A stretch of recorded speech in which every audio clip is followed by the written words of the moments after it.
kitchen. We are fixing to do blackberry cobbler. So let's get started. All right, to get started today, I've washed my blackberries.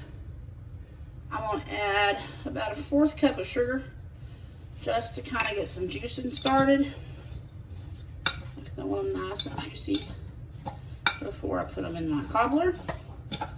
So I'm gonna let this sit in the fridge for a little while and then get started putting it together. Who doesn't like a good cobbler? All right, so for the cobbler, we're gonna put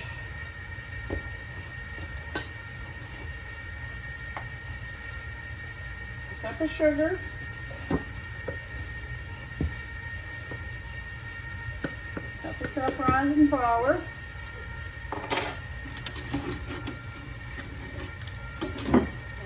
a cup of milk,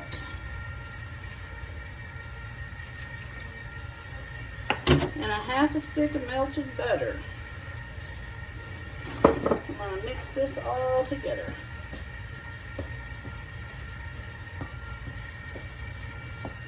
Okay, so I'm going to pour this in my pan.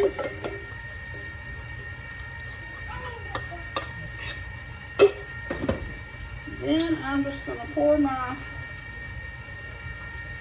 blueberries in on, or blackberries in on top. And I'm going to put it in a 350-degree oven for about 50 minutes.